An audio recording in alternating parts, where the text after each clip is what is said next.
Good morning everyone, this is Harshita Dadish from Government Law College, Kota. Today we are discussing topic place of trial or suing. We know that suits may be of different types. They may be relating to movable property or immovable property.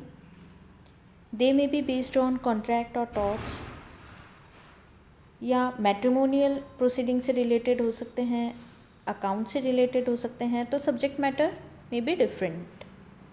Okay, जैसे जैसे subject matter होता है वैसे ही क्या होता है, jurisdiction भी change होता रहता है. प्लेस ऑफ सुइंग जो आज हम टॉपिक ले रहे हैं, so first of all we should know about what the expression place of suing means. Simply it means the venue of trial, that where the proceeding should be done and which court proceeding should be done. So place of suing means the venue of trial and it has nothing to do with the competency of the court.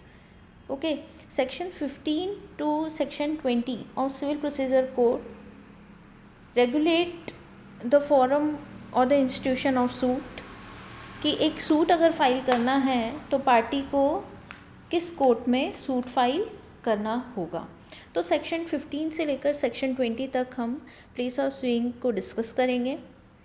Generally जो jurisdiction होता है वो 3 तरीके का है: pecuniary jurisdiction, territorial jurisdiction and subject matter jurisdiction. Okay, now one by one we will discuss it. First of all, pecuniary jurisdiction, which is defined under section 15. जो provisions है pecuniary jurisdiction के वो section 15 है. और section 15 एक general rule भी बोलता है. general rule क्या, that every suit shall be instituted in the court of lowest grade competent to try. जो लोवेस्ट ग्रेड होती है, जनरली जब सूट फाइल किया जाता है तो वो लोवेस्ट ग्रेड की कोर्ट में फाइल किया जाता है. Okay, the word competent to try indicate the competency of the court with respect to the pecuniary jurisdiction. It means the court of lowest grade who has the jurisdiction with respect to pecuniary value shall try the suit at first. तो सबसे पहले अगर कहीं किसी को case file करना है, suit file करना है, तो वो लोवेस्ट ग्रेड की कोर्ट में फाइल करेगा according to section 15 of CPC. अब मैं आपको ये बता दूं कि जो स्टेट होती हैं, हर स्टेट में जो पेक्यूनियरी लिमिट है जुरिस्डिक्शन की वो डिफ़र करती है. Okay, now come to next, territorial jurisdiction. Territorial jurisdiction, the provisions of territorial jurisdiction are given under section 16 to 20 of CPC. We will discuss today only section 16, 17 and 18. What section 16 says? 16 says section 16 to 18 is relating to immovable property. Okay, section 16 deals with the suit to be instituted where subject matter situate subject to the pecuniary or other limitation prescribed by any law. It means जहाँ subject matter, जो suit का subject matter है वो immovable property के respect में, जहाँ immovable property situated है उस place की कोर्ट में सूट फाइल किया जाएगा. तो ये टेरिटोरियल जुरिस्डिक्शन हुआ. Okay, so the suits for the immovable property shall be instituted in the court within the local limits of whose jurisdiction the property is situate, or where the relief sought can be entirely depend upon personal obedience to be instituted either in the court within the local limits of whose jurisdiction the property is situate, or defendant actually and voluntarily resides or carries on business or personally works for gain.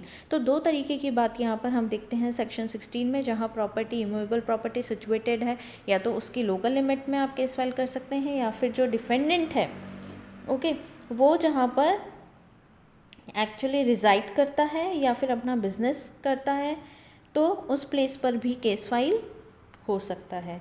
ये दोनों option होते हैं.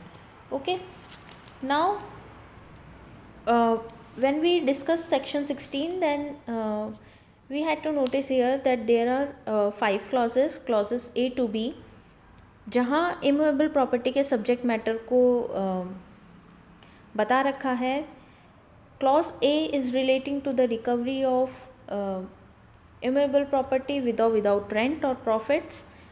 Clause B is relating to suit subject matter where partition of immovable property. C is relating to foreclosure, sale or redemption in case of a mortgage or charge of immovable property. D clause is relating to determination of any other right or interest, and fifth clause is related to compensation for wrong to immovable property. तो ये जो 5 factors हैं, 5 facts हैं immovable property से related situations हैं जहाँ पर section 16 के अंदर टेरिटोरियल जुरिस्डिक्शन अराइज होता है. Okay, now come to section 16, suit for immovable property situate within the jurisdiction of different courts. जहाँ पर इमूवेबल प्रॉपर्टी सिचुएटेड है, जहाँ पर जुरिस्डिक्शन डिफरेंट कोर्ट्स का आ जाता है, उसके सिचुएशन में क्या होगा? उस सिचुएशन में सूट में be instituted in any court within the local limits of whose jurisdiction any portion of the property is situate. Okay, but proviso is there provided that the court must be competent to try the whole subject matter. वो pecuniary jurisdiction भी यहाँ add हो जाता है कि वो जो immovable property है, दोनों अगर 2 डिफरेंट कोर्ट्स में सिचुएटेड हैं तो कोई सी भी कोर्ट उनमें से उसे डील कर सकती है, बट प्रोविजो इज़ देयर कि वो पूरा सब्जेक्ट मैटर डील करने के लिए कॉम्पिटेंट होनी चाहिए. Next is section 18 which deals with the place of institution of suit where local limits of jurisdiction of court are uncertain. जहाँ लोकल लिमिट्स जो हैं जुरिस्डिक्शन की वो अनसर्टेन हैं, तो उस केस में क्या किया जाएगा? If it is uncertain that in which jurisdiction of the 2 or more courts any immovable property is situated, then any one of those courts जहाँ पर uncertainty है, any one of those courts record a statement to that effect and thereupon proceed to entertain and dispose of the suit. तो important बात यहाँ पर क्या आ गई? जब कोर्ट सेटिस्फाइड हो जाता है कि ये मेरी कोर्ट में केस चल सकता है, तो वो क्या करेगा? स्टेटमेंट रिकॉर्ड करेगा और उसे एंटरटेन कर लेगा. ओके, एक बार अगर स्टेटमेंट रिकॉर्ड हो जाती है, then no objection shall be allowed by appellate और revisional court unless in the opinion of the court there was no uncertainty and there has been a failure of justice. तो इन 2 cases में जब failure of justice या मतलब uncertainty पर court record कर रही है स्टेटमेंट और उससे क्या हो रहा है? फेलियर ऑफ जस्टिस हो रहा है, तो उस केस में ऑब्जेक्शन अराइज किया जा सकता है लेटर ऑन. अदरवाइज एक बार स्टेटमेंट रिकॉर्ड करने के बाद जैसे ही कोर्ट जुरिस्डिक्शन लेती है अपने फेवर में, अपने कोर्ट में, तो उस केस में फिर उसमें कोई ऑब्जेक्शन अराइज लेटर ऑन नहीं किया जाएगा. We will discuss in next lecture section remaining section 19, 20 and 21, 21A. Okay, thank you so much.